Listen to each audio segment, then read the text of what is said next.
Nós somos do projeto Novo Amanhecer e essa é a segunda temporada do podcast Suas Ideias. Meu nome é Thiago Lima, eu sou educador social. Eu sou a Mariana, psicóloga do projeto. E final de semana passada estreou o filme John Wick, Baba Yaga, que arrecadou 137 milhões de dólares pelo mundo. E esse filme basicamente é um herói ou anti-herói que mata cerca de 300 pessoas ao longo da sua história. Enquanto isso, no mundo real, nós temos uma população que acredita que o jeito de enfrentar a violência é pondo a mão em armas. E é com isso que a gente começa a nossa entrevista com duas pessoas que não pegam em armas, não desferem um único golpe e, mesmo assim, estão na linha de frente contra as violências, todas elas. Estamos aqui com Juliana e Carla. E aí, como que vocês estão? Tudo bem? Oi, boa tarde. Bom, meu nome é Carla, sou pesquisadora em violência. Atualmente estou como professora docente da Faculdade de Serviço Social da PUC de Campinas e tenho como formação a graduação em Serviço Social. Ju? Bom, boa tarde. Meu nome é Juliana, sou psicóloga de formação. Trabalho na Prefeitura de Campinas há 21 anos. Logo que entrei na Prefeitura de Campinas, conheci a Carla, naquela ocasião, trabalhando no SOS Ação Mulher. E eu no Centro de Referência Apoio à Mulher, CEAMO, fiquei lá até 2013. Depois, em 2013, vim para o CREAS, né? E atualmente estou na coordenação da Proteção Social Especial de Média Complexidade, onde ficam os CREAS, que são centros de referência especializados da assistência social, que atuam diretamente com famílias em situação de violência, em situação de violação de direitos. Agora eu gostaria que vocês dissessem um pouco para a gente por que vocês aceitaram vir aqui hoje, qual que é a relevância do tema para vocês. Bom, é muito importante a gente poder discutir a violência, porque quanto mais nós discutimos o que é a violência como fenômeno, mais nós conseguimos ter consciência e aquilo que você falou, né, de não pegar em armas. Porque a gente precisa encontrar meios de mediar, de solucionar, de resolver o que quer que seja os conflitos, para que eles não virem atos violentos. Então, para isso, nós precisamos cada vez mais discutir, conversar, tanto com as pessoas que estão vivendo essas situações de violências mais diversas, né, as violências no plurais, tanto quanto as pessoas que também cometem as violências. Então, nós precisamos dialogar com a sociedade, acreditando na transformação. E a transformação acontece por meio da educação, acontece por meio da mudança das relações e da convivência da qual estabelecemos, a mudança na sociedade. Então, o estar aqui hoje é exatamente reforçar aquilo que eu acredito, né, de trabalhar essa parte da educação, e, ao mesmo tempo, também contribuindo, né, nessa troca, nesse aprendizado, porque nós sempre estamos aprendendo. E isso é muito importante. Então, é isso. Eu estou aqui hoje para trocar, para construir junto, para a gente poder fazer um bate-papo aqui gostoso. Em termos, né? Porque discutir violência não é gostoso, mas... nunca é fácil. Né? Não é fácil, mas como é que a gente pode transformar uma discussão, um tema tão complicado, espinhoso, numa coisa mais leve? É isso que é o objetivo. Bom, eu acho que todos os espaços, né, que a gente tem a oportunidade de conversar conversar sobre violência, eu acho que é muito importante, né?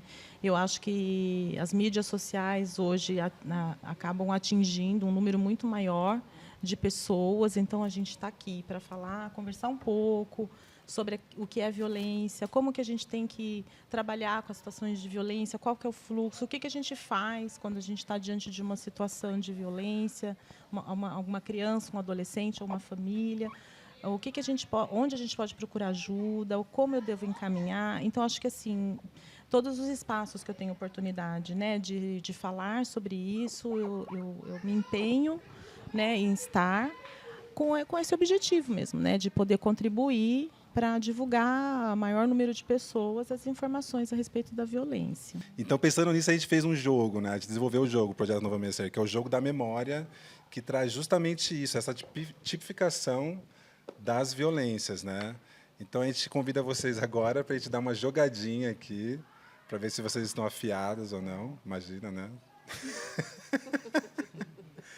Mas para a gente ver mesmo como que é, para a gente sentir como que é esse jogo, porque as nossas tecnologias elas são usadas para disparar uma discussão, né? E a discussão é essa que a gente está tendo aqui sobre a violência. Então a gente vai ver como que está a memória dos participantes aqui, inclusive de vocês. Então a gente, então a gente começa, ó, a gente começa espalhando as cartinhas aqui. Ele é um jogo da memória. É um jogo da memória. A gente precisa achar os parzinhos. E aí, quando a gente achar o par, a gente tem... Ai, desculpa. Ele é um jogo da memória mesmo, né? E aí, quando a gente achar o par, a gente vai ter a descrição dessa violência. Eu não sei se eu soube distribuir muito bem. Ficou pior aí? Ficou muito distante? Eu vou tirar essa cadeirinha daqui, ó. Tá tudo bem. Então vamos lá, vamos começar vocês, nossas convidadas, nossas heroínas de hoje. Meu Deus. Podem começar. Abuso sexual sem contato físico. Pornografia infantil. Agora só vamos falar um pouquinho desse abuso sexual sem contato físico, né? Porque foi legal você ter tirado essa carta, porque as pessoas acham que para ter abuso tem que ter contato, né? Então vocês poderiam falar tipo de algum tipo de do que seria ter aquele lance do voyeurismo, né? Que a pessoa fica olhando, fica seguindo e aquilo vai causando uma angústia mental. O que vocês acham desse tipo de abuso? Olha, a gente já viveu um tempo em que estupro era considerado apenas, né, o ato de penetração, pênis e vagina, né? Não era considerado, os outros atos libidinosos não eram considerados estupro. Hoje, a gente avançou, o termo estupro ele é muito mais amplo, envolve inclusive contatos físicos sem penetração, falas de conteúdo sexualizado, o simples fato de mostrar uma revista com imagens, né, mostrar pornografia, filmes pornográficos. Então, mensagens por celular, no WhatsApp, de conteúdo sexual para uma criança, é considerado um abuso sexual sem contato físico e também um estupro. É claro que bastante complicado, porque quando não se tem, né, quando a gente vai partir para a parte criminal, por exemplo, né, de um boletim de ocorrência, quando não tem aquela prova do IML, né, de que houve, de fato, o estupro, isso às vezes dificulta um pouco mais, né, a questão da responsabilização do autor, porém, a gente, hoje, a legislação nos permite olhar para o estupro de forma mais ampliada, inclusive olhando, tendo esse olhar cuidadoso para a fala das crianças, né?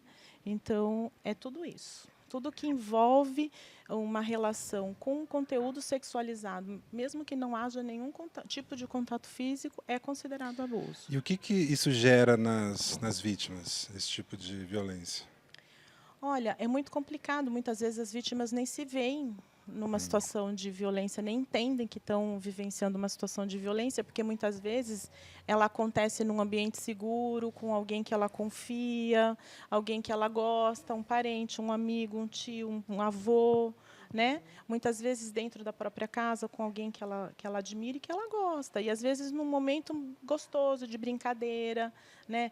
Então assim é muito difícil às vezes no início essa criança ou esse adolescente entender que está vivendo uma situação de abuso sexual, especialmente nessas situações que não tem o contato físico, né? Algo assim num jogo, né? Então por isso que é muito importante a gente ter esse tipo de conversa e educação para que entendam que o que é violência sexual, né? Que tudo que se refere, né, a esse tema que é feito, né, mesmo que seja num ambiente de confiança da criança, é sim violência sexual.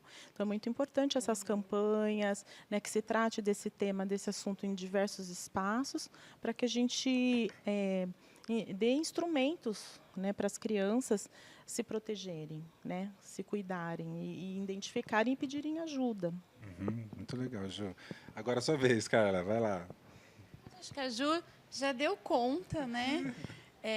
Eu só ia acrescentar, né, Ju, o conteúdo também sexual que é colocado no WhatsApp, mas também as filmagens, né? De você vai seduzindo a criança, o adolescente, vamos participar de um vídeo, alguma coisa. Isso está muito hoje, né, por conta da mídia, YouTube, Muito comum, né? Muito comum, né, você filmar e ali acontecer diversos estupros, diversos abusos, várias coisas, e às vezes as pessoas não percebem que isso é uma violência sexual, porque está mascarado, né? Ai, vai cair na rede, vai cair no YouTube, então vou ter tantos seguidores, vou fazer isso, vou fazer aquilo para ganhar. Isso vem mascarado e isso é uma violência sexual, né? É um fenômeno novo, isso é fato, porque antes nós não tínhamos tanto acesso às mídias assim, hoje nós temos. Né? Inclusive, se abrir o YouTube, vocês vão, qualquer pessoa, né? Vários vídeos, né? Insinuando, de namoro, isso, enfim. Então, isso, Para além do ambiente para doméstico, além né? do ambiente doméstico, para o ambiente público. Sim. Né? Porque essa discussão do ambiente público, do privado e do público, né? Antes era bem definido para nós, né? Assim que estudava, e mesmo, como a Ju falou, já tenho 17 anos, né, Ju? A gente não ia contar, mas tudo bem. 17 anos que a gente já atende, né, as pessoas em situação de violência, seja violência sexual, todos os tipos de 21, violência. Carla. Eu tenho 17. Eu tenho 17. Não me comprometa, Ju. Né? E nesse tempo desses atendimentos, nós fomos percebendo, né, essa mudança. E uma mudança que não aconteceu, né, eu estou falando de 17 anos, vamos pegar 2 décadas. Uma mudança que aconteceu de uma década para cá. Então, isso é muito novo. E, por ser novo, as pessoas não têm acesso e ainda não sabem o que é violência. Por isso a importância do podcast, da gente utilizar as mídias sociais para divulgar o que é, o que não é violência, o que, não vou dizer o que pode, mas assim, qual é o limite que nós precisamos dar para o espaço público. Até onde esse espaço público começa a entrar dentro da violência, né? O uso dele como violência. E às vezes a criança e o adolescente, né, é levado para seduzido a vivenciar situações e como algo muito bacana, né? Assim, eu atendi uma situação uma certa vez que os meninos eles eram convidados a jogar videogame na casa de um vizinho lá do bairro, né? Então era um videogame da hora, era o mais moderno. Eles adoravam ir jogar videogame, mas em troca de passar a tarde jogando videogame, eles tiravam algumas fotos. Então a sua fala me fez recordar disso. Tiravam algumas fotos, né?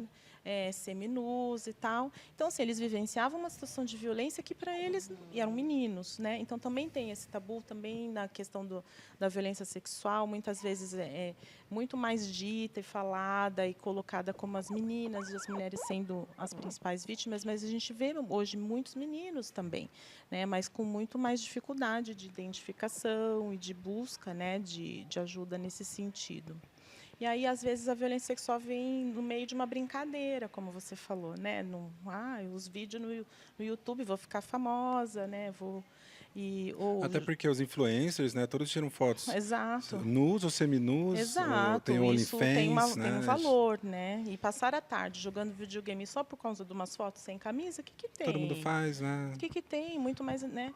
Então é muito difícil, né, lidar com esses diferentes nuances da violência sexual. Nem sempre ela vem carregada de muita violência e sofrimento, né? Ela vem mascarada de Muito legal. prêmios e recompensas. Muito legal. E o quão importante é a questão da informação, né? Se a gente fala aqui no começo, olha, é pela educação que a gente precisa ir, é por esses espaços que propiciem outras vivências, né? A ideia do jogo de trazer, de fato, né, quais são os tipos e a descrição dela. É basicamente isso, mas é nesse viés da informação. Porque aí eu começo a identificar, opa, então quer dizer que tirar uma foto não é uma coisa legal. Me gera um incômodo, mas eu até topo, né? E aí a gente vai vendo um pouquinho os limites, né? Eu acho que, historicamente, a gente tem várias questões e muitas lacunas, né? A gente tem, para as crianças e adolescentes mesmo, né? O quanto a gente já colocou, inclusive, legislações que os colocaram em lugares muito ruins, né? E a gente ainda tem muito para avançar, né? Mas com relação à violência sexual, que é o nosso tema de hoje, né? O que vocês veem de lugares que vocês já perpassaram também, né? Das vivências de vocês. O que a gente tem de avanços, o que a gente ainda tem de retrocessos, o que a gente teve de retrocessos, o que a gente ainda pode avançar um pouco mais sobre essa temática.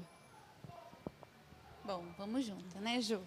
Nós tivemos um avanço, como a Ju já citou, da legislação, de uma mudança de nomenclatura, não é só uma mudança de nomenclatura, mas é uma mudança de um processo crime e a visão, mas também de estabelecimento de um processo crime. Né? Porque antes você era só por penetração, então o abuso era por menor, que não tinha, muitas das vezes nem virava processo crime, muito menos investigação.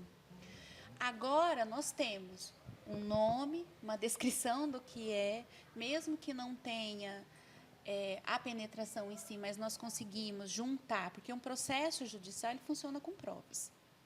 Né? E aí nós conseguimos juntar o relato de um, de outro, o próprio relato da pessoa que sofreu a violência, ela é considerada.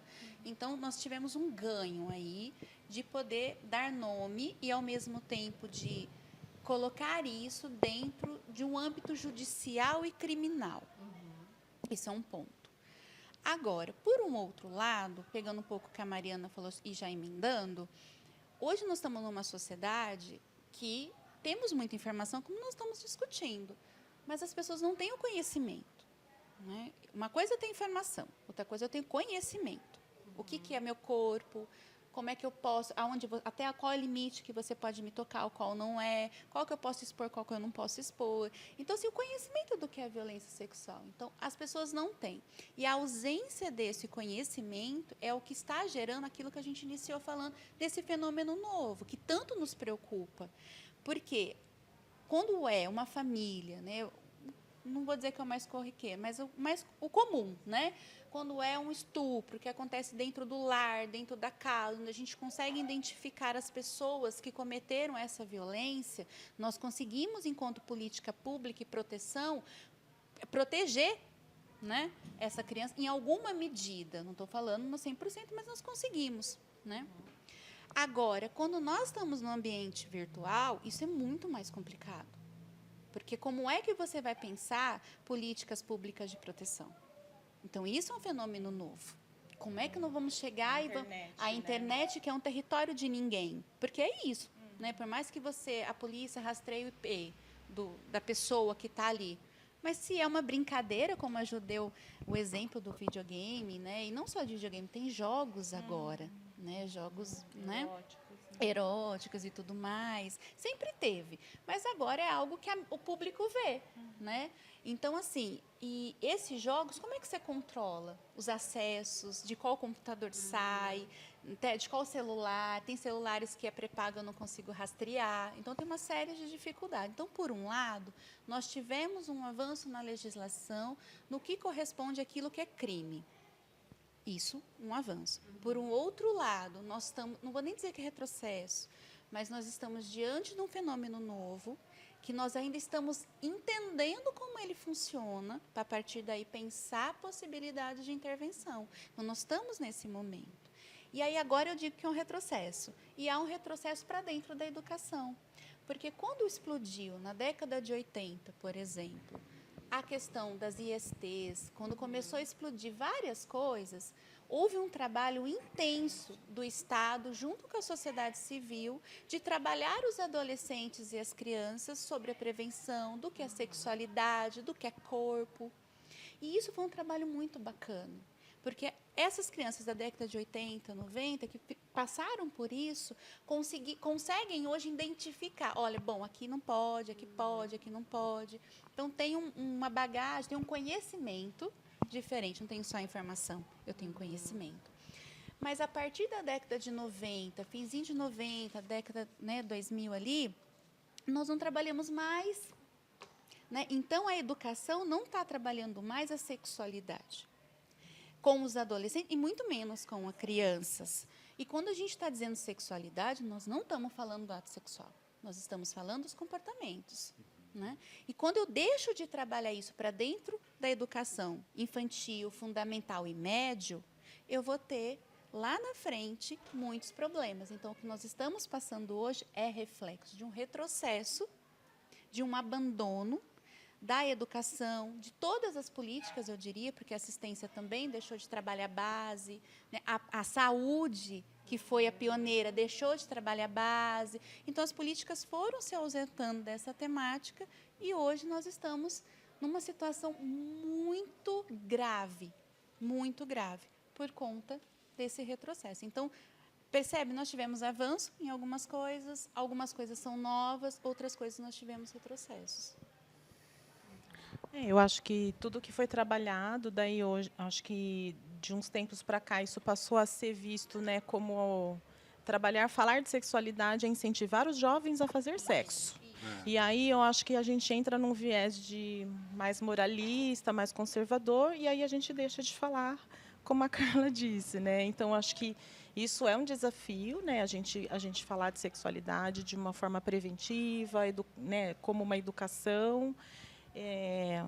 Falando assim do lugar que eu estou, assim dentro dos CREAS, a gente trabalha mais no âmbito da violência sexual doméstica, né?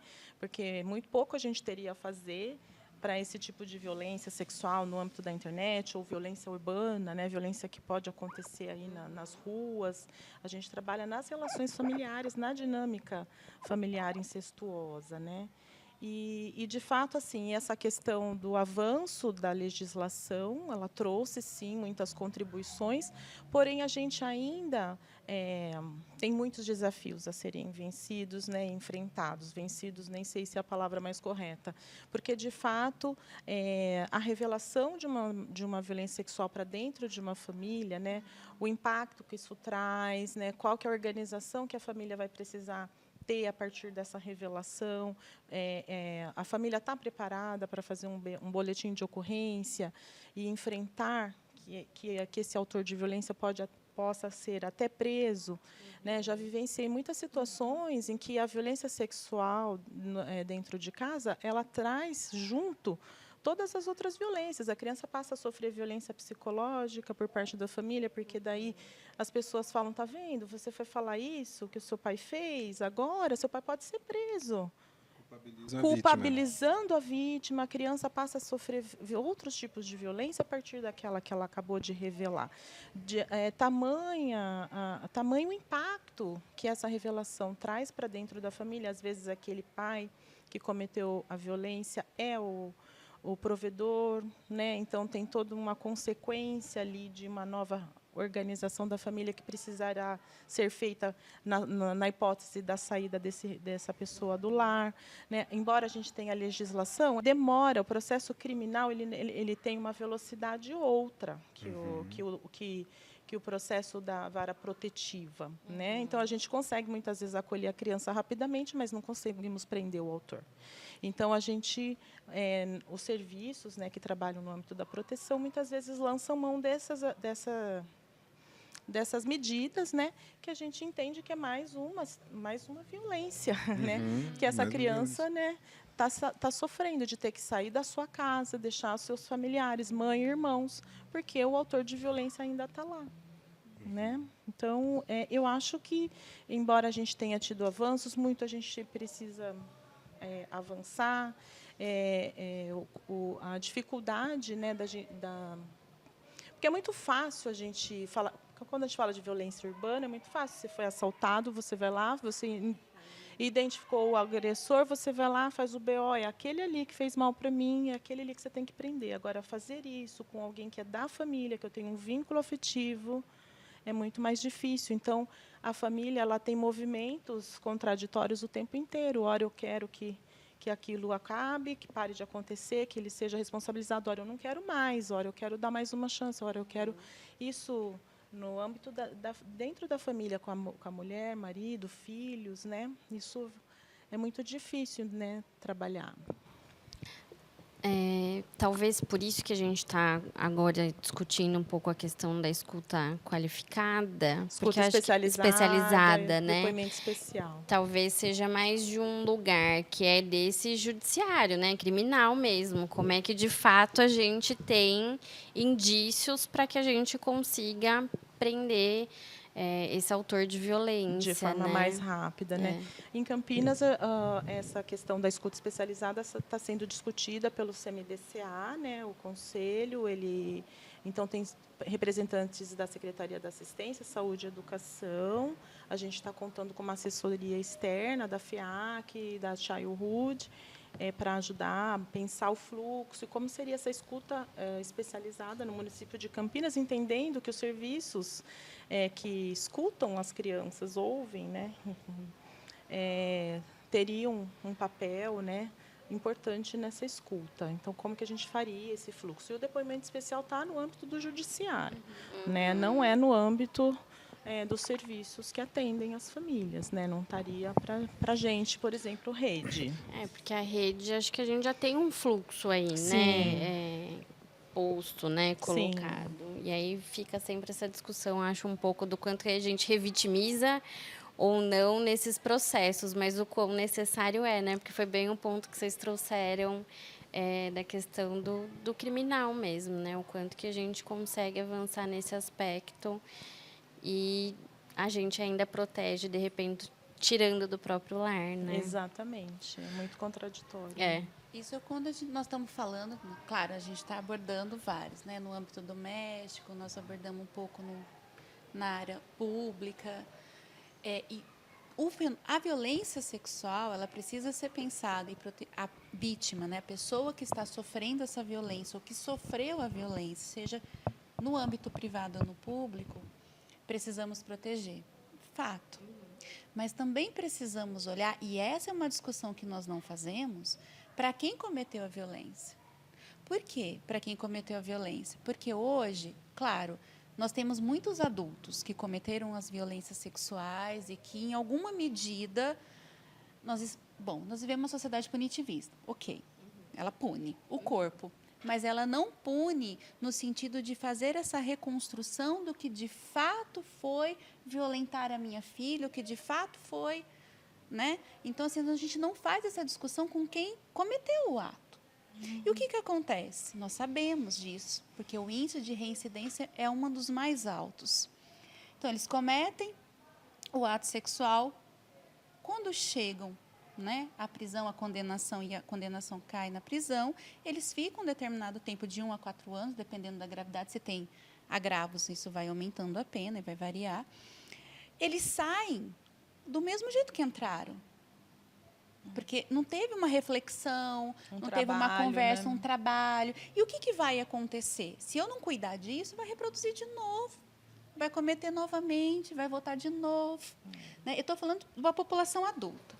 Mas nós temos agora, de novo, que é um fenômeno, vamos dizer assim, porque muitas coisas estão mudando. Os próprios adolescentes cometendo violência sexual.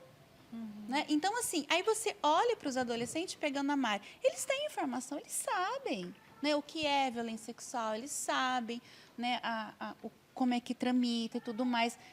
O que leva a cometer essa violência sexual? Né? E aí, quando a gente está falando desses jovens, eles vão ficar, se forem condenados, vão para a Fundação Casa, vão ficar com medida protetiva, ou LA, né, ou vão para a privação de liberdade. Eles vão sair jovens. Não houve esse trabalho. Ok, eu fui punido, mas eu vou fazer de novo. E provavelmente foram vítimas também, né? E aprenderam a se relacionar dessa forma, né? Nem todos são vítimas, né? Mas tem uma parcela que reproduzem, né, uma violência. De uma reprodução. Um comportamento sexual, assim. Então, assim, isso nós precisamos olhar. Numa das atividades que eu desenvolvi na SAP, que é da Segurança Pública Penitenciária, a Segurança de Administração Pública Penitenciária, foi muito interessante, porque eles têm o Estado de São Paulo, isso tem uma legislação maior, mas o Estado de São Paulo já fez essa separação mais evidente. As pessoas que cometeram crimes contra a dignidade sexual, e aí entra pornografia, entra tudo. Aí, eles ficam em penitenciárias separadas das outras pessoas que cometeram outros crimes. Né? Às vezes é um muro que separa, mas tem uma separação porque é um risco. Né? E aí, nessa atividade que nós fomos desenvolver, e uma das atividades, o grupo em si, nós fomos para essa atividade dentro do presídio, então a gente executou uma roda de conversa dentro do sistema, dentro do presídio de Guarulhos, com as pessoas que lá estão por conta desse crime, por esse crime. E nós vamos discutir exatamente isso. Né? O que é violência sexual? E uma das falas me chamou muita atenção. Eu quero reproduzir até para a gente poder pensar. Um menino muito novo. Você deve ter os seus 23 anos, máximo, né? Já faz um tempo que está lá. E aí ele levanta e fala, né? A gente está conversando, tudo, e trouxemos um exemplo. Olha, se é sua filha, né? Sua filha, vocês vamos pensar numa separação, né, de corpos. Então, a filha está com a mãe arruma um companheiro, e esse companheiro estupra sua filha. Qual seria? O que você pensa sobre isso? E esse adolescente, esse jovem, ficou muito revoltado. Eu mato, eu faço isso, não sei o que, e começou a falar. Ao mesmo tempo, nós olhamos, e todos que estavam no grupo olham para ele e dizem assim, uma das pessoas que estavam, não foi nem nós, mas você fez exatamente a mesma coisa. E aí, quando ele se dá conta de que ele também cometeu esse... Né, porque até então eu estou lá porque, no caso dele, né, ela inventou uma história, isso não é verdade, isso não aconteceu, né? Ela era novinha, estava lá à disposição. Então, assim, na cabeça dele, ele estava ali injustamente. Mas a hora que ele tomou contato, o que de fato é uma violência sexual, ele parou e ficou olhando para nós e falou assim, eu nunca tinha pensado nisso. Tá vendo? Eu estou dando esse exemplo para dizer para vocês o seguinte, nós precisamos trabalhar, porque olha só, ele tem informação, ele estava lá, ele ia sair com esse pensamento, eu vou procurar ela e vou, porque era isso, né? Eu vou procurar ela na hora que eu sair daqui e vou terminar o serviço. É isso. Né? Ou eu vou fazer qual é o problema? Mas a partir do momento que ele parou, pensou, se colocou e viu o que de fato, ele simplesmente falou assim, olha, eu vou pensar, vocês bagunçaram, ele brincou, você bagunçou minha cabeça, né? Mas a gente gerou essa questão. Então, por isso que eu digo da informação e do conhecimento. Nós precisamos trabalhar e voltar de novo a trabalhar com os adolescentes, voltar de novo a trabalhar com os pais, né? Com os pais, do que é violência. E não é só a condenação daquela pessoa que cometeu o ato de violência, mas o que levou essa pessoa a cometer o ato ela tem consciência do que é esse ato que ela cometeu? Muitas das vezes não. Estou dando um exemplo para vocês de alguém que foi condenado. Agora, vocês imaginam quantos estão por aí que nem vão ser julgados e que estão na mesma situação, né? Os estupros coletivos vão muito nessa fala, né? Estava lá na festa, isso, pegamos várias. E é muito nessa fala de não... Aquilo não é violência, imagina. Estava lá. Não cometemos estupro. Né? E isso tem aumentado. Né? Inclusive, os estupros coletivos têm aumentado.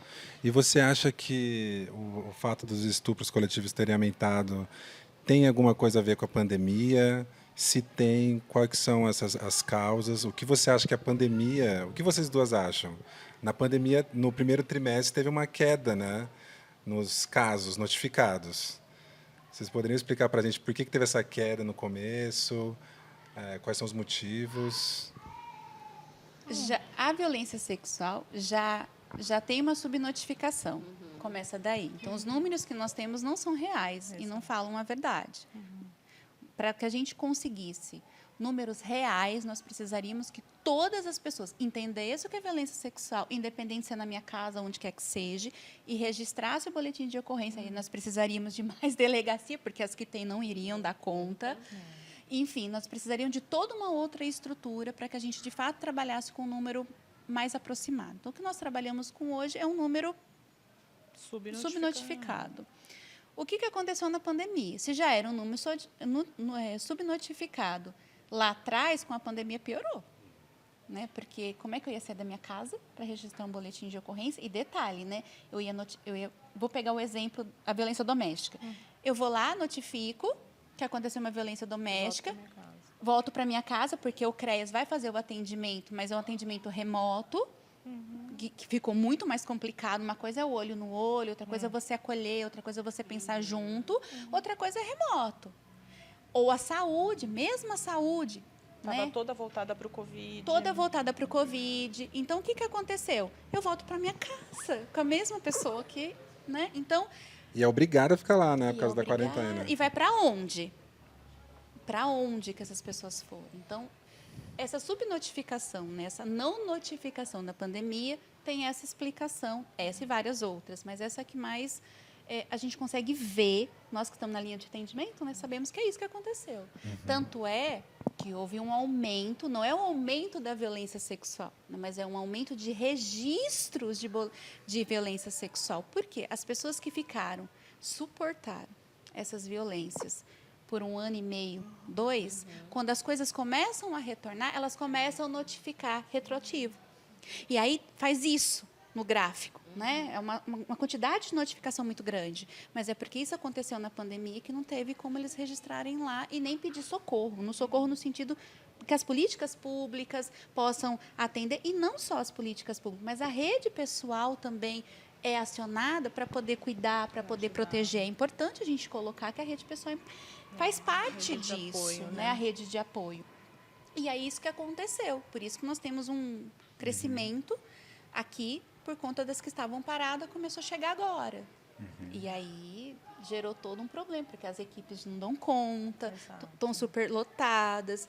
A saúde também não está dando conta, porque veio tudo de uma vez só. O CAPES já não tem vaga, porque muitas das pessoas ficaram muito tempo nessa condição.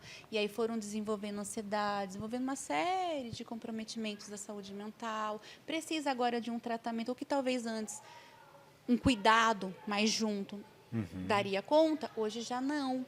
Precisa de um cuidado intensivo. Né?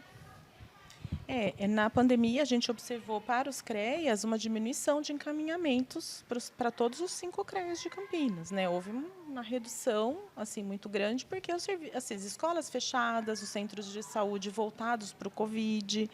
Então, de fato, os serviços de convivência, né, trabalhando de um outro jeito. Então, assim, de fato, as pessoas não estavam identificando as situações de violência nesse período dos 2 anos. A preocupação ficou totalmente voltada para a questão do Covid. Então, a gente teve uma redução de todas as violências para os CREAS, não só a sexual. A sexual, ela é encaminhada para os CREAS, mas a gente percebe que não é a principal. Muitas vezes a família é identificada pela rede, vamos imaginar assim que uma escola ou um serviço de convivência identifica uma família que tem uma questão de negligência, uma questão de violência de gênero, e encaminha para o CREAS. Quando a gente vai atender, muitas vezes a gente identifica que tem uma violência sexual acontecendo ali, mas nem sempre é a primeira que é vista, porque é a violência mais velada. Né?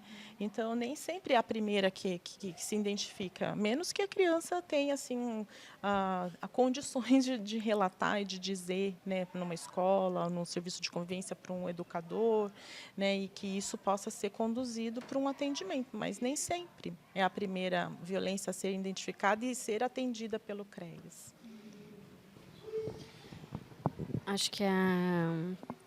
Acho que a gente fala um pouco da notificação, né? Mas fico sempre pensando quanto a gente ainda tempo a gente vai demorar para ver o que foi esse impacto de isolamento social, né? A gente está falando de uma questão em específico, mas a gente teve várias outras, né? Com a pandemia, e certamente isso a gente ainda vai vivenciar muitas questões, histórias e situações, né, por conta disso.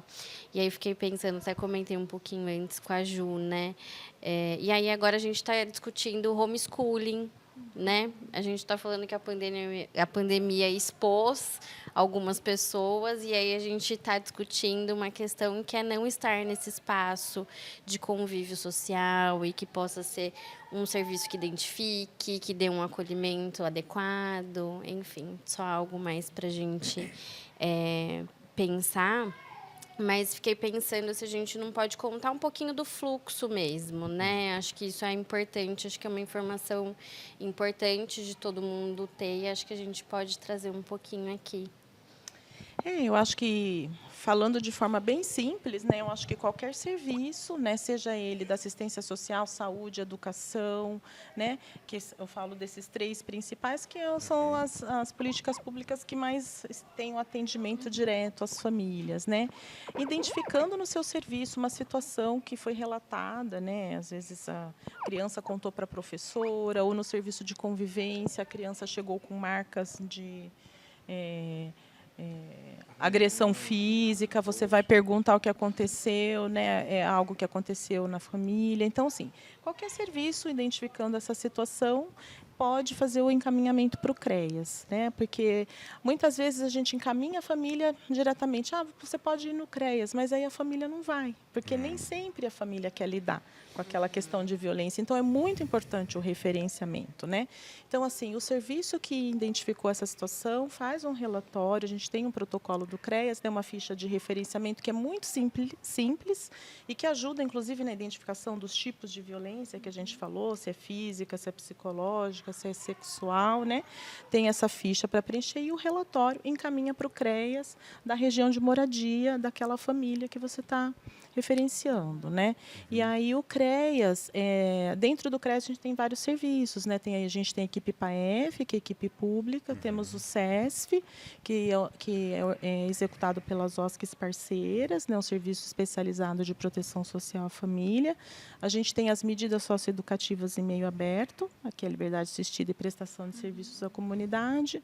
A gente também tem o serviço domiciliar para atendimento de pessoas idosas e pessoas com deficiência, que é bem específico para esse público, e o Centro-Dia da Pessoa com Deficiência. E temos também a abordagem social de rua, que é um serviço que lida diretamente com as crianças e adolescentes em situação de trabalho infantil e mendicância, né? E está para dentro tudo da média complexidade. E está para sair, né? A gente está com o edital em andamento, né? OSCs aí apresentando o plano para a execução do Centro-Dia da Pessoa Idosa. Né? Então, são serviços sempre voltados com esse olhar, né? Do atendimento às situações de violência para esses públicos. E fora a rede, né, das políticas públicas, a sociedade também pode, né? Sim. Não falei do Conselho Tutelar, né? Que é o encaminhamento para o CREAS, pensando no serviço, no atendimento, mas sempre que for uma situação de violência contra a criança e adolescente, o Conselho Tutelar tem que ser notificado, né? Também esqueci desse detalhe. E mesmo que, vamos supor que eu não chegue até o Conselho Tutelar, ou que eu seja uma vizinha ou uma amiga que alguém que me relata, olha, eu sofri isso, e uma amiga que está ouvindo, né? Então, nós, enquanto sociedade, podemos e devemos fazer as denúncias, né? No 156, no Disque 100, né? No Disque 100 nós podemos fazer essas denúncias. Elas são anônimas. Isso vai cair na rede, a rede vai distribuir, né, qual é o CREAS mais perto, qual é o serviço que está de atendimento, para poder fazer esse cuidado. E nós, enquanto sociedade, né, que seja, eu sempre penso, né, as cabeleireiras, porque as pessoas frequentam, né, vários lugares, né, a padaria, sabe muita coisa. Nós trabalhamos no território, sabemos que o território sabe tudo, né? Então, assim, as pessoas que ouviram ou suspeitam de qualquer tipo de violência, não necessariamente a sexual, mas todas as outras, né, elas têm o direito e o dever, acho que é importante a gente ressaltar, como cidadãos, a gente tem o dever de notificar, porque nós não podemos aceitar que nenhuma pessoa sofra nenhum tipo de violência. E está na lei, né, esse dever da sociedade, família, né, das instituições, escola, notificar. Disque 100 é um canal potente. Isso. Chega assim. O Disque 100 cai lá no CREAS? Como que é? Na verdade, se for violação de direitos contra crianças e adolescentes, vai primeiro para o Conselho Tutelar. Aí o Conselho Tutelar faz essa primeira chamada, né, da família, localiza se a família está na rede, se está na escola, como é que está, e aí depois encaminha para o CREAS, se de fato aquela denúncia proceder. Porque pode acontecer, manda denúncia e não acha mais o endereço, a família mudou de cidade. Então, assim, primeiro tem uma averiguação por parte do Conselho Tutelar. Até porque a denúncia ela pode ser realizada não com confirmação, né? Porque sempre tem Mas, às vezes, isso. é uma Ai, que suspeita. dúvida, será? Mas olha, vi aquilo. Não, uma suspeita também deve ser Exato. denunciada, né? Isso. E aí depois é feito Depois vai o pro trabalho de CREAS e a confirmação. gente recebe toda a documentação, inclusive do Disque 100. Isso é um avanço. Né? Nós tivemos um avanço em relação, né, a recebimento das denúncias. Ah, que então, nós legal. temos 180, nós temos Disque 100. Isso é muito bacana, porque recebe, filtra as denúncias e aí dispara para os serviços competentes para fazer essa escuta, para poder, não fazer a investigação, mas para poder ver o que de fato está acontecendo. Então, isso foi um avanço que nós acabamos esquecendo, mas foi. Porque tanto o Disque 100 quanto o 180, o índice de denúncias recebidas por dia é uma coisa absurda. E que nem sempre vira boletim de ocorrência, nem sempre vira notificação. Mas há uma denúncia e há um encaminhamento. E eu acho que é importante falar, Carla, que assim, porque às vezes eu vejo a propaganda, daí eu fico assim com a impressão assim, bom, eu estou assistindo a TV, acho que se eu ligar no Disque 100 ou no 180 é agora que vai sair atendido, né? E não é. Eu acho que se for uma situação de emergência, né, uma situação que está acontecendo ali com a minha vizinha e que precisa de uma intervenção imediata, é a polícia, é o 190, porque o 180 ou o Disque 100 vai gerar um documento, essa denúncia vai passar por departamentos até que se chegue no departamento competente que vai realizar o atendimento. Isso pode demorar. Né? Então, assim, se for realmente preciso uma intervenção imediata, não é esse canal. Né? Esse é o canal que é para a gente encaminhar para que essa família seja atendida de alguma forma. Aquelas situações que dá para esperar. Agora, se for uma situação, é 190, chamar a polícia. Muito né? legal. Legal saber isso. A Carla falou assim, é gritante o número de ligações que a gente tem, né? A gente tem um pouco de noção, a gente tem alguns índices, algumas coisas sobre isso. Acho que não de ligação, mas acho que a Ju tem de notificações, notificação por região de Campinas. Como é que está esse cenário um pouco? Então, com a questão da pandemia, né, a gente também teve essa interrupção, como, né, assim, a saúde toda voltada para a questão do Covid. E a gente tem em Campinas o sistema de notificação de violências, que é o SIS-9. Ele é administrado não pela assistência social, né? Ele é mais pela saúde. A gente compõe o comitê SIS-9 junto com a saúde, mas a gente já faz algum tempo que a gente não tem os números, os dados publicizados por conta mesmo dessa organização que as pessoas estão pós-Covid. Né? Então, assim, a gente não tem dados mais recentes das notificações, até porque eu acredito que a gente teve uma queda nas notificações, porque as notificações são feitas pelos serviços. São os profissionais dos serviços que realizam as notificações. E, assim, a gente teve muita mudança no quadro de profissionais que precisam ser treinados, a gente precisa, né, parar o atendimento para realizar a notificação. Então, muitas vezes, a gente sabe, né, assim, de rádio peão, né, assim, que essas notificações diminuíram nesse período da pandemia. E agora a gente está com quem faz a análise dos dados, assim, contabiliza os dados para a gente gerar os boletins informativos, é um departamento específico da saúde. E a gente não tem já há algum tempo por conta dessas questões, mas que, assim, a gente está retomando as conversas para que isso seja em breve lançado, mas a gente está com essa curiosidade, né? Quais são as regiões, né? Quais são os números, quais são as violências que são mais notificadas, né? Mas a gente não tem isso de dados recentes. Em nível nacional, nós tivemos algumas políticas de contenção de gastos. E aí, algumas coisas ficaram paradas, né? Mas o site, por exemplo, do 180, você consegue. Ele precisava, por lei, ser alimentado a cada 3 meses, no máximo semestralmente, com os dados. Mas, como eu disse, houve uma contenção, né, de verbas, não colocou prioridade. né, no 180 e todos os outros canais de denúncia. Então, a gente teve ali uma queda, não na quantidade de denúncias, porque recebe muito, mas no registro e na publicização dos dados, porque isso é público. Isso precisa ser público. Então, né, a gente tem ali uma desconfiança no site, mas agora, de um tempo para cá, acho que nesse final do ano passado, começo desse, o primeiro boletim do 180 já saiu com os dados referente 2022. Primeiro, se eu não me engano, aí a gente precisa só confirmar, o primeiro semestre de 2022, que era no meio da pandemia. Né? Ainda estávamos em pandemia. Então, esses dados saíram, publicizaram, porque os dados é publicizado. E é interessante no site, também agora chamando a atenção do pessoal que está assistindo, nós precisamos cobrar que essas políticas precisam, de fato, ter verbas para poder ser executadas. Porque é o único meio que a gente tem de análise para dizer a violência está gravada assim, assada, as coisas, é com os dados. Porque como é que nós vamos saber? Uma coisa é você trabalhar Campinas, outra coisa é em nível nacional, né, que tem o território, tem a cultura, tem uma série de coisas que precisa ser analisado. Então, é nosso dever também, como cidadão, cobrar que esses dados sejam publicizados, que esses dados sejam fácil acesso, para que a gente possa analisar. Mas no 180, no site, você consegue filtrar os índices, inclusive por região, não de Campinas específico, mas eu consigo pegar da cidade. Né, da cidade do estado. Então, eu consigo filtrar.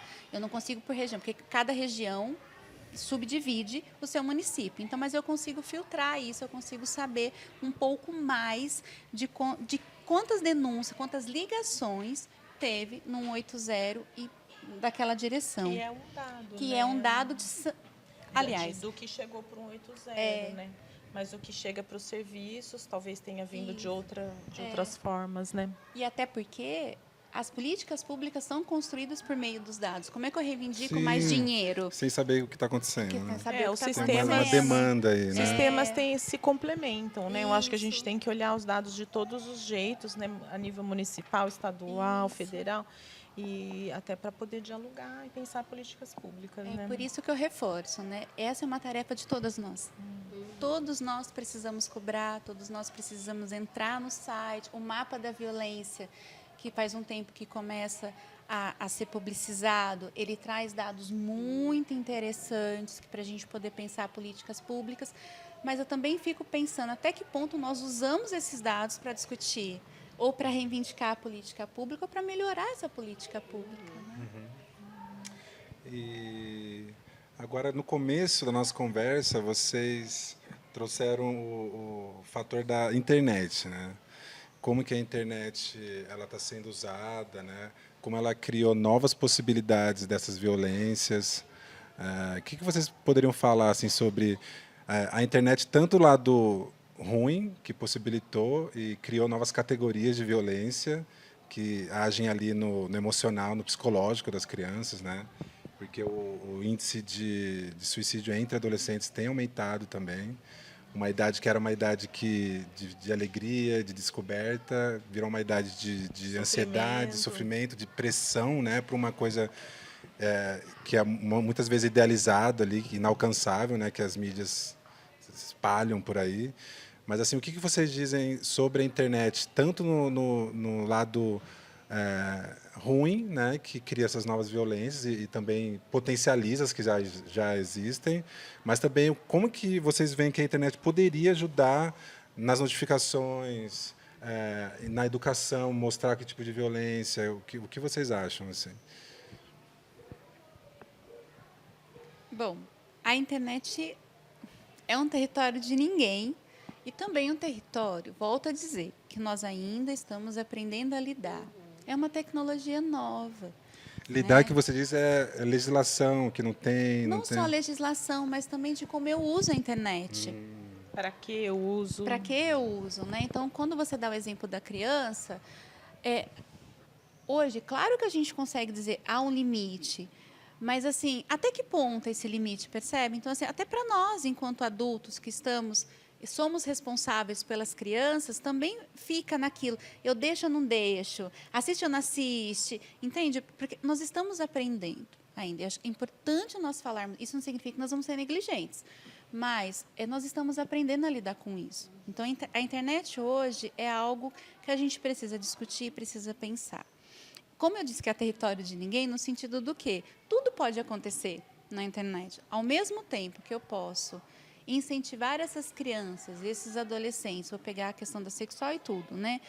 A questão da exposição do corpo, a questão da violência sexual ser transmitida ao vivo, enfim, tudo isso, fora a questão também que as relações humanas, nós estamos transferindo as nossas relações humanas para as relações virtuais. Isso é grave, né? Porque eu acabo me relacionando com você somente no meio virtual. Eu não tenho contato mais, eu não consigo pegar. E isso é uma das situações que nós precisamos pensar, porque é uma das causas das tentativas de suicídio, dos adoecimentos das crianças, porque nós temos um índice muito grande de crianças adoecidas, um índice muito grande de crianças sendo medicada e não precisa.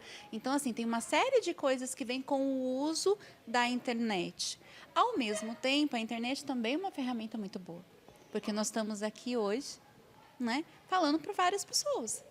Né? Então, também podemos utilizar ela, potencializar ela para divulgar conhecimento, para divulgar discussões, para fazer debates, para tirar dúvida das pessoas. Eu sinto falta na internet da gente ter um espaço, que seja no YouTube, qualquer rede que seja, que as pessoas possam fazer pergunta. Olha, eu não entendi, pergunta, né? E a gente vai tirando essa com uma conversa, porque às vezes a internet é uma coisa que é bacana e ruim ao mesmo tempo. Eu não preciso saber que fui eu que fiz aquela pergunta, né? Porque quando nós estávamos lá atrás, fazíamos grupo, eles não perguntavam, né? Os adolescentes, as crianças não perguntavam, porque ficavam com vergonha, né? Eu vou contar, né? Eu não vou perguntar. A internet tem isso, eu não coloco lá 1, 2, 3, 4, faz a pergunta X. Colocava as caixinhas. Também tem as caixinhas, né? Mas, assim, acho que hoje a gente tem isso da internet que é bacana, mas, ao mesmo tempo, é muito perigoso quando eu não tenho uma identificação, mas a internet ela pode ser potencializada. Nós podemos e devemos, de novo, trazer conteúdos para dentro dessa internet, fazendo todas essas discussões, inclusive as discussões do uso dessa internet como algo que está em substituição das relações humanas. Isso precisa ser colocado. Bem grave isso. Né? É demais. A gente não tem como fugir, né, da internet, né? Não tem como falar, olha, né, proibir filho de usar redes sociais, ter celular, né? Está posto, as escolas, está todo mundo usando a tecnologia a favor da educação e da informação, né? Eu acho que a questão é para que utilizar a internet, né? O uso da internet e poder e a gente criar espaços de diálogo do que a gente consome na internet. Então, se são crianças e adolescentes, poder discutir com a família, poder discutir com a escola aquele conteúdo que eu vi na internet, que eu fiquei na dúvida se aquilo é bacana ou não, né? Porque às vezes aquilo é colocado, você engole goela abaixo, não tem nem como ter uma crítica em relação àquele conteúdo. Então, acho que a gente, porque não temos como fugir. Está posto, né? Está aí.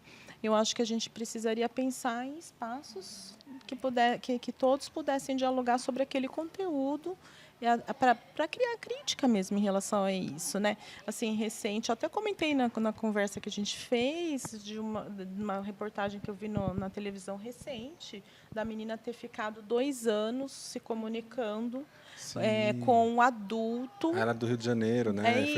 Ela foi parar lá no Nordeste, há 2 anos. Será que nunca ela conversou com a família, que ela estava se conversando com um estranho, né, pela internet? Ou nunca falou para alguém na escola, para uma professora?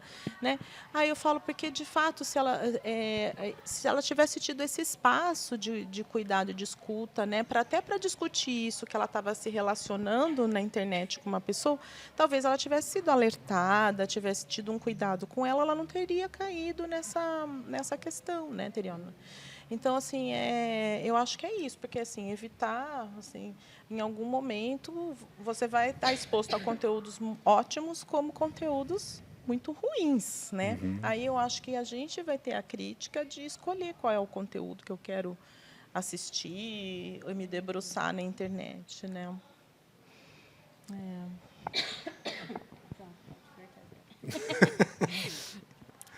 Eu fico pensando assim, né, o quanto ainda em questão de denúncia, né, acho que isso que a Carla falou lá no começo, ainda é muito frágil, talvez a gente ainda vai precisar traçar estratégias, e aí a gente tem um nó muito grande, porque se a gente não está discutindo nem mais sexualidade nos espaços, como é que a gente vai começar a discutir o que é o uso da internet, o que é o acesso, né? E talvez esse seja o caminho, né? Talvez a gente falar do que a gente está acessando, para a gente voltar nisso, do que é meu, do que é seu, o que é meu corpo, o que é o prazer, o que eu gosto, o que eu não gosto. Talvez seja o caminho e o lugar, porque é onde está todo mundo circulando, de fato, né? Agora eu quero falar um pouquinho sobre o ECA. O ECA ele trouxe uma desacramentalização da família, né? Porque antigamente a gente achava que criança bem é a criança que ficava com a família, mas a gente descobriu que dentro dessa família tinha uma mãe que usava, né, substâncias, ou um pai alcoólatra. O que o ECA fez? Ele, ao possibilitar que a criança fosse tirada desse ambiente tóxico. E como ela fez isso? Olha, eu acho que o ECA traz para o Estado, né, uma responsabilidade que antes era vista só para a família, né? Antes, assim, eu acho que a família era aquele único espaço de garantia de proteção e cuidado, né? E aí o ECA traz essa possibilidade, né, que não é só a família que é responsável pelo cuidado e proteção das crianças e adolescentes, o Estado, a sociedade, qualquer pessoa na rua, né? Tendo ciência, conhecimento de uma situação, né, que uma criança esteja em risco, ela tem essa responsabilidade, o dever de cuidar e proteger.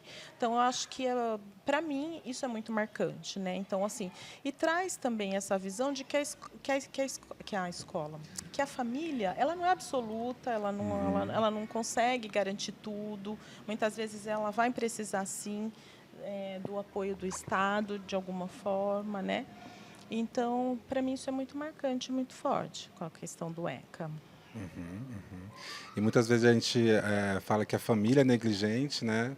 Mas quem está sendo negligente é o próprio Estado, Exato, né? Com essa exato, falta de políticas públicas. exato. E uma coisa também que eu percebi foi como é mais fácil entrar dentro de uma família periférica ou de uma escola, e como é mais difícil entrar dentro de uma família ali, classe média, escola particular.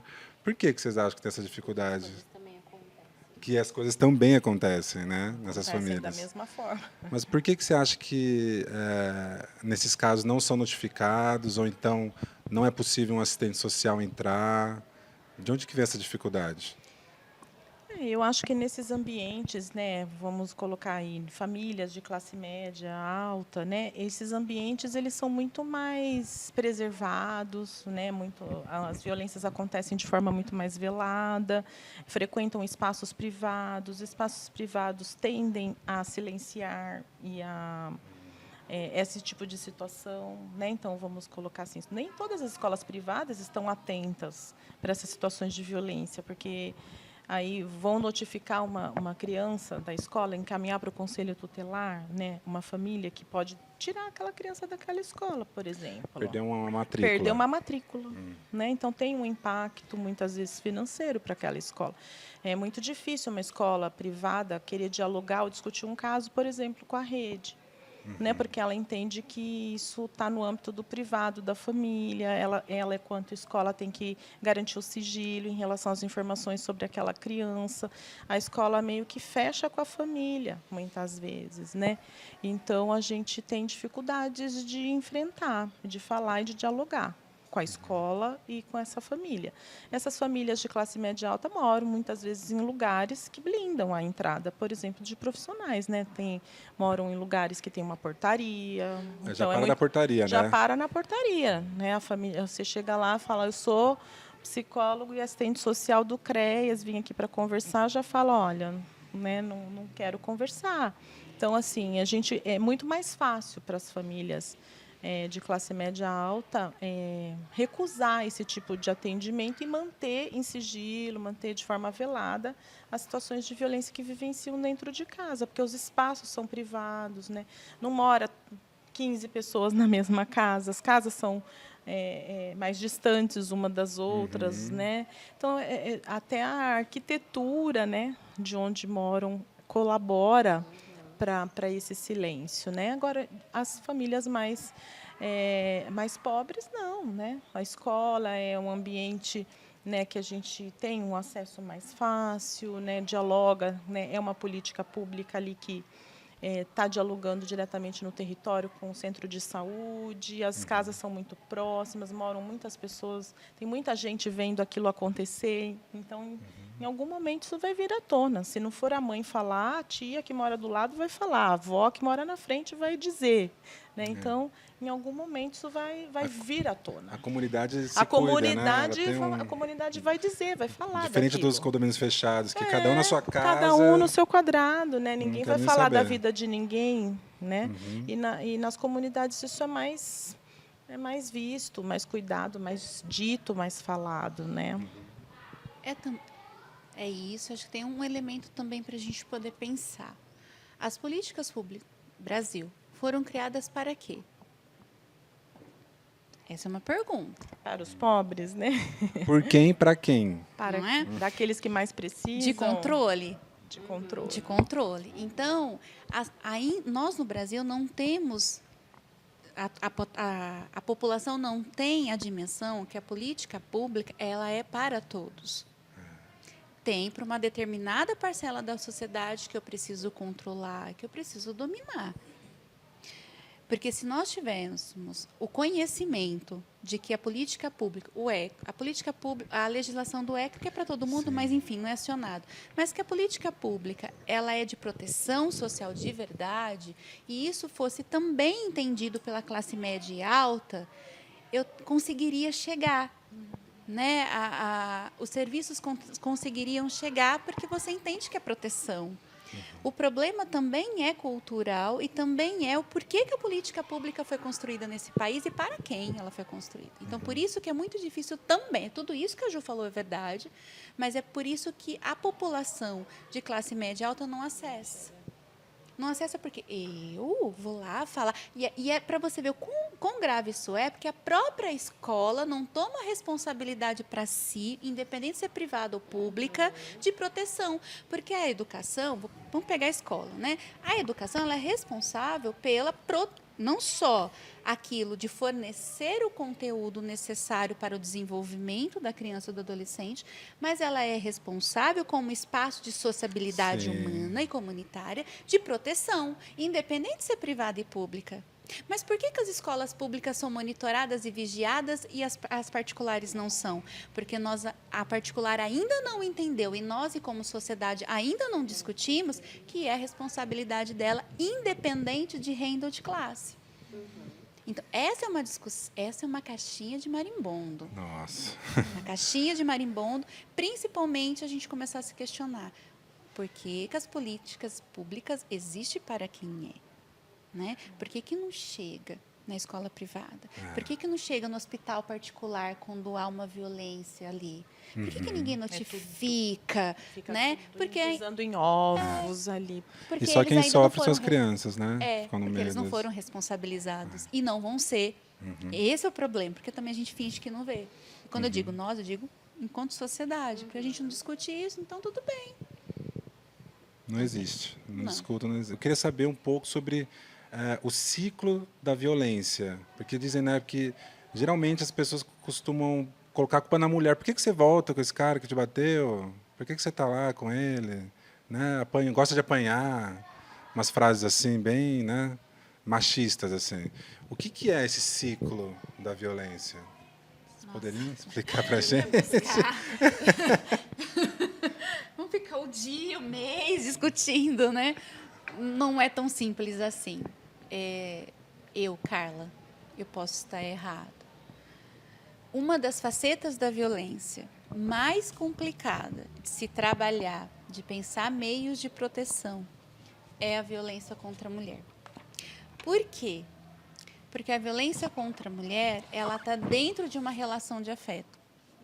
E essa relação de afeto, ela é construída de diversas maneiras. E nossa intervenção como política pública precisa considerar aquilo que ela está entendendo de proteção, aquilo que de fato ela precisa de proteção e aquilo que é possível de ser feito. Porque é um pouco o que a Ju falou. Uma coisa é eu registrar um boletim de ocorrência e esperar o tempo daquele boletim virar inquérito, do inquérito virar processo, do processo virar, né, uma condenação. Isso leva um tempo. E muitas das vezes a mulher não tem esse tempo. Então, uma coisa é como as coisas funcionam. Outra coisa é também, muitas vezes, a mulher, ela está numa relação de afeto. Então, assim, eu tenho um sentimento pelo outro. Nossa. Né? Eu tenho um sentimento pelo outro. E aí, como é que eu rompo com isso? E também tem uma questão aí dentro, além da relação de afeto, que também, muitas das vezes, é uma coisa que a gente discute muito, né? A relação da codependência. E aí, quando a gente fala da codependência, nós estamos falando de tudo. Da codependência financeira, da codependência afetiva, da codependência de vários outros elementos ali que a impede de romper esse ciclo da violência. E muitas vezes o agressor ele vai isolando, né, a vítima. Ela vai, não fala mais com seu amigo, não sai com suas amigas, não sei o que, vai cada vez Isso. São a dependência aumentando mais ainda. Esse é um território muito complicado. E não é simples de dizer, não é simples de, né, da gente poder pensar, de pensar estratégias, não é simples. Não é simples, até, gosto de apanhar. Espera um pouco. É um fenômeno muito complexo, porque envolve muitas coisas. A dependência financeira é algo real, concreto. Como é que eu vou me separar dele? Até porque a separação não é o único meio de proteção. Fique claro isso. Não é. Né? Mas vamos colocar que essa seja uma das possibilidades. Como é que ela vai separar se ela não trabalha, se ela não tem renda, ela vai ficar com 5, 6 crianças, que seja uma criança, vamos colocar, né? Uma criança. Para onde ela vai se ela mora numa casa cedida?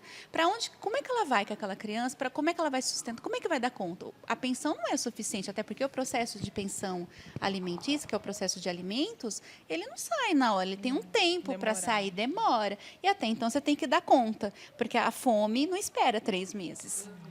A fome é hoje. Né? Então, não é tão simples. Estou dando um exemplo da codependência financeira, fora a codependência afetiva, que tem um sentimento. E outra, é pai do meu filho, né? É o meu companheiro. Ele é bom comigo, ele cuida da criança, mas só de vez em quando que ele... Contadina já ouviu, né? Só de vez em quando que ele é agressivo, que ele vem gritando, que ele faz isso, que faz aquilo. Então, oscila. Ele faz agressão, aí depois ele É a lua de mel, né? A lua de mel. Pede desculpas. Né? Esse que é o ciclo da violência. É o ciclo da violência. E aí as pessoas, eu acho que esse ciclo da violência, ele causa muita angústia nos profissionais da rede que trabalham, né, com essas situações, porque para o profissional, quando ouve o relato da mulher, o profissional fica com raiva, quer mais que a mulher largue aquele marido a qualquer custo, mas o profissional não tem essa relação de afeto, esse envolvimento afetivo que a Carla está dizendo, né?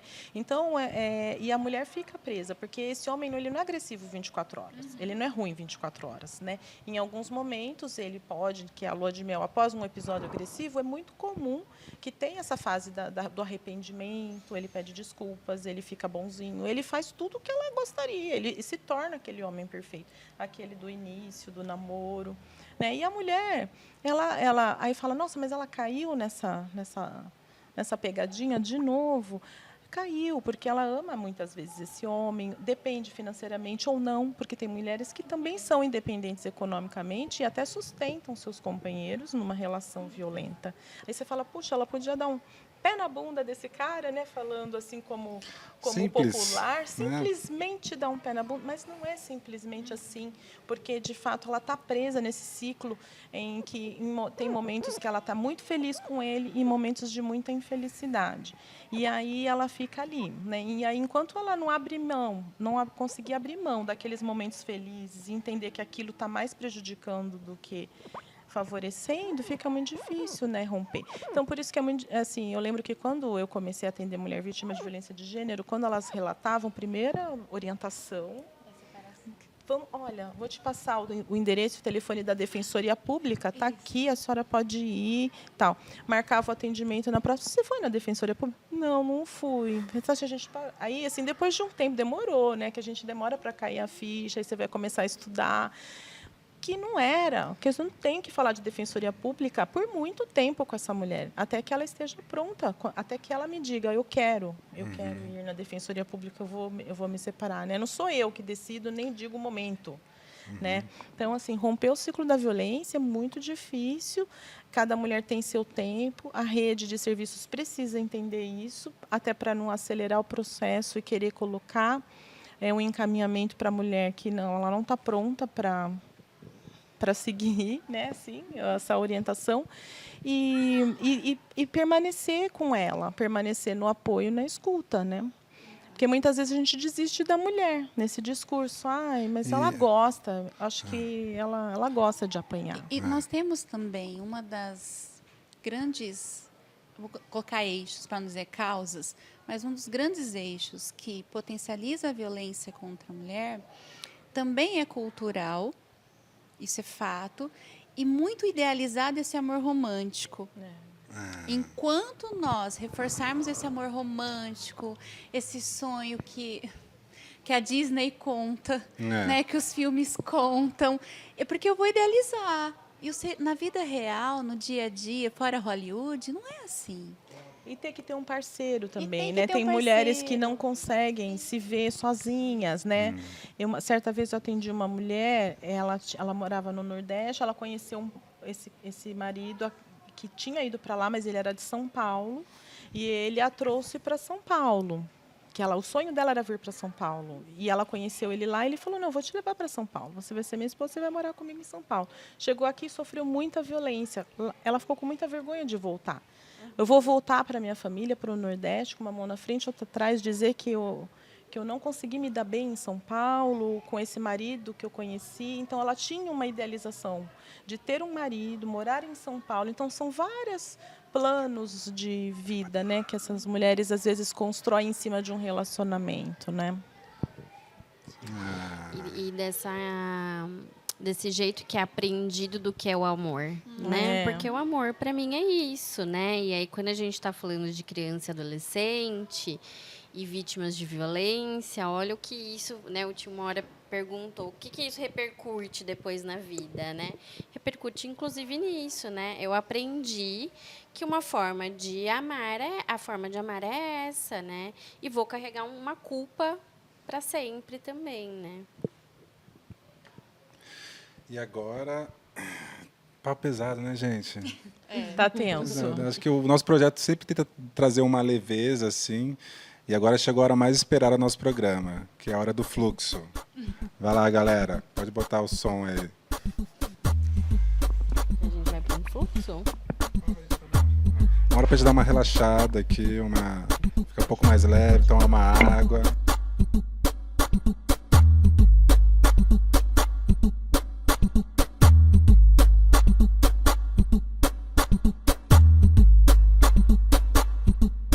Então, estamos voltando do fluxo aqui, galera.